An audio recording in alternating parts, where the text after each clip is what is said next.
If you're new to NASCAR, you might not realize that there's actually a lot of different types of crashes. Whether it's flying through the air or digging into the ground, I've come up with 12 categories to place each crash into. Here they are.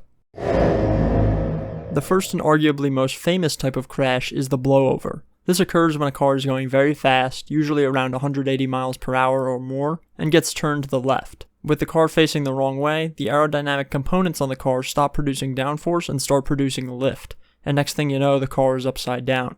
Blowovers are most common at Daytona and Talladega, where there's enough speed and enough room for takeoff, but they can also happen at intermediate tracks. Some of the most famous examples of blowovers in NASCAR history are Ricky Rudd's at Daytona in 1984, Bobby Allison's in 1987, which inspired the restrictor plate, Rusty Wallace's at Talladega in 1993, and Ryan Newman's in 2003 at Daytona.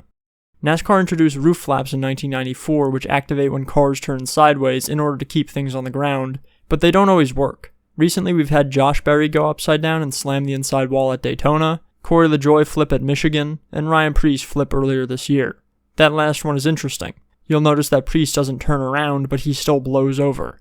That's because the underbody on this new generation of cars is flat, so if the car gets a little bit off the ground, it acts as a wing and turns itself over. The blowover is one of the most dangerous types of crashes, and one that NASCAR is constantly looking to prevent. We go straight from one of the most dangerous to the most common and harmless. The spin is a simple product of driver error. NASCAR drivers are constantly pushing their cars to the limit, so if they step over that limit by even 1%, the car will get sideways. That's because they're putting in more throttle than the rear tires allow. This is known as the car getting loose. If you push the car too hard and can't save it, congratulations, you just spun. This is where a lot of the little skills can make a difference in NASCAR. How close can you get to the line without crossing it? That little 0.5%, when added up over 200 plus laps, is what makes the difference between first and last. And now to the absolute most dangerous type of crash in NASCAR, the catch fence crash. You see, sometimes a car will blow over and hit the wall, or the driver might be lucky enough that the flip lands on all four tires and they don't hit anything, but the catch fence crash isn't so lucky. The fence is made of steel to protect the fans, so there's no shock absorption to soften the blow. Instead, if you touch that fence, the car is ripped into pieces. It's basically a cheese grater. It's not uncommon to see cars cut in half with the engine ripped out after just touching the fence. The scariest example of this was Jeff Bodine's wreck in 2000, in which all the commentators thought he was dead, but he ended up only having a handful of broken bones and a concussion, and would return to racing in a few months. More recently, we had Austin Dillon's flip in 2015, with a similar story, except Austin was able to walk away without a scratch on him, a true testament to the safety of these cars. I only hope that no one ever hits the fence with their roof side first. In 2007, NASCAR debuted a new 5th-generation Cup car. One of its defining features was a splitter on its nose, which helped provide some front downforce. But one of the unforeseen drawbacks of this component was that it acted as a shovel every time a car would get on the grass. Sometimes the hit is so hard that the cars would get airborne from touching the dirt. The shovel crash even ruined Carl Edwards' victory celebration at the All-Star race in 2011. With the introduction of the Gen 7 car in 2022, the Cup Series doesn't really see these grass crashes anymore. The front end is high enough off the ground that it can't really dig in as much as it used to. But back when these did happen frequently, they were very controversial. Some people hated that your day could end from touching the grass. Others thought it was a good punishment for spinning. I'll leave the verdict up to you. An ARCA Brakes crash is when there's some kind of slowdown or crash ahead, and someone decides to plow directly into it when he could have easily slowed down and avoided it. It gets its name from the ARCA series, which is essentially the D class of NASCAR, below Cup, Xfinity, and Trucks, where drivers are less experienced and less talented, and therefore don't know how to avoid wrecks. But you do see it at all three national levels, though the higher up you go, the less frequent and less egregious the examples become. Although some of these look very bad, I will say, to defend the drivers, from my tremendous iRacing experience, it can be very tough to slow down when you're going super fast, especially on big tracks like Daytona and Talladega, where the car has a very small brake package on it, and you know there's people behind you about to run you over if you hit the brakes too hard. Still though, at the top level you should know how to slow down properly and avoid wrecks. The classic flip is different from a blowover because the car is launched into the air by something other than lift. Either a car hits the wall so hard that it turns over, or another car hits it hard enough for it to get up, or it's launched by the transition from pavement to grass or vice versa, or in some cases there's just some crazy, unrepeatable factor that causes a flip, like a tire digging underneath the car. Some of the most insane wrecks are ones that combine a blowover with a classic flip.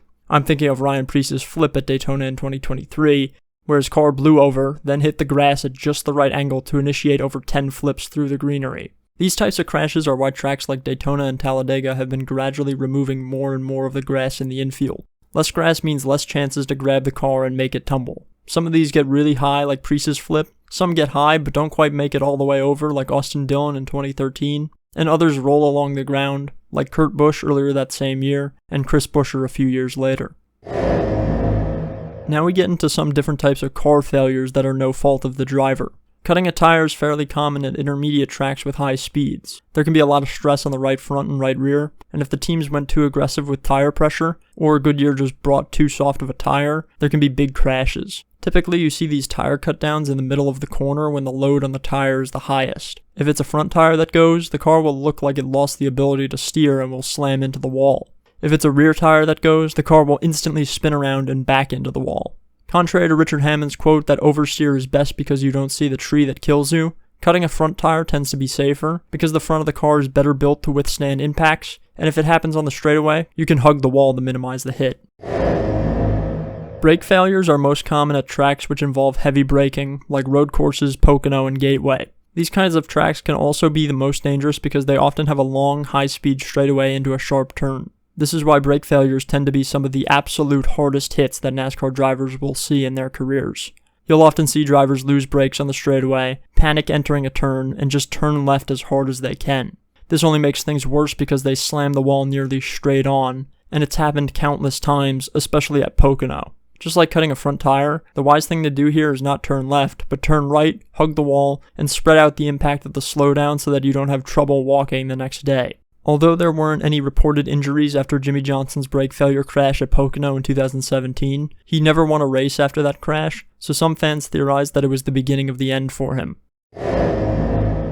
The big one is the most popular type of crash among the fans, or at least the ones who root for destruction. There's usually at least one big one in every Daytona, Talladega, and Atlanta race.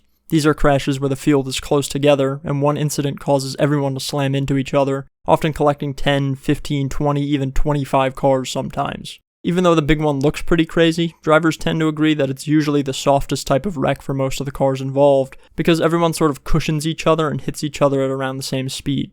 While it's pleasing to the eye on a monkey brain level, once you have a favorite driver, the big one becomes very stressful, as you find yourself scanning the corners of the screen to try to see if your guy got through without much damage. These wrecks tend to have some common causes, which I'll go through now. The late block can be a desperate move at the end of the race to try to maintain first place when you know that if you lose the lead, you lose the race. It doesn't even have to be for first place either. It can be in the middle of the pack too, and that might do more damage to the field. It can also not be out of desperation at all. It might just be a genuine mistake from the driver, or his spotter calls him clear when he isn't. Regardless of whether it's a mistake or intentional, drivers tend to get frustrated by aggressive blocks, especially when they're early in the race. The other typical cause for the big one is a bad push. At these fast drafting tracks, the cars are so close together that they need to physically push each other to get ahead. But the problem is that if you push too hard and at the wrong angle, you'll instantly turn your drafting partner sideways and cause a big wreck. The same people who tend to be guilty of late desperate blocks also tend to be aggressive pushers, and sometimes they do mess up, but bad pushes are often less over-aggressive and more so just poorly done, maybe by inexperienced drivers. The rarest cause of the big one is rain. NASCAR doesn't race in the rain, at least not on fast oval tracks, but sometimes the rain pops up too quick for NASCAR officials to notice, and by the time they realize it, half the field is wrecked. This happened most notably at Daytona in 2022, but like I said, this is very rare, and even in the other times in recent memory where it's rained, it's only taken out a handful of cars. This next type of crash is all too familiar to a driver like Ryan Newman, who had cars land on top of him 5 times throughout his career. The stack crash, as I'll call it, is when cars vertically stack up on top of each other, and sometimes even come to a rest with one on top of the other. This can happen in several different ways. A car might blow over onto another, a car might slam the wall hard enough to be lifted and dug underneath by another, or sometimes one driver can use another car as a ramp and land on top of it. Always a bizarre sight to see. The intentional wreck can come in many different forms. The first and most obvious is the revenge wreck. Someone took you out, so a couple weeks later you come back and give them their punishment, since NASCAR leaves that in the hands of the drivers. The most famous example of this would be the Matt Kenseth-Joey Logano incident in 2015, But there's also moments like Dale Jr. taking his revenge on Kyle Busch, and Kyle Busch taking his revenge on Ricky Stenhouse Jr. one lap after an incident during the All-Star race. Sometimes these can go too far, like with what Carl Edwards did to Brad Keselowski at Atlanta and Gateway in 2010, flipping him and dumping him hard into the wall in the field. Other types of intentional wrecks have shallower meanings behind them. There's often the dump and run where a driver racing for the win just shoves someone out of his way to collect the trophy. And there's also the rash reaction to someone driving you in a way you don't like, so you just instantly right hook them, and often get suspended and take yourself out in the process. Don't do that last one, kids. It wouldn't be racing if there wasn't a little bit of cheating to be discussed. The self-spin is a desperation move when all else has failed. It's pretty common for drivers who have a problem and need a caution. If you cut a tire and need to make a pit stop, you spin yourself out, the caution comes out, and you can pit without losing a lap. Some of these are very obvious, some are more subtle. But the self-spin can be used even more maliciously, like when Michael Waltrip Racing used it in 2013 to sacrifice Clint Bowyer's race for the sake of Martin Truex Jr. making the chase. This kind of thing is one of the big dilemmas that comes with having a playoff format in a racing series. With 40 cars in a race, there's plenty of room for collusion and manipulation, and the self-spin can be in part a product of its environment. So that's every type of NASCAR crash explained. Let me know if you think I missed any, and thanks for watching, everyone.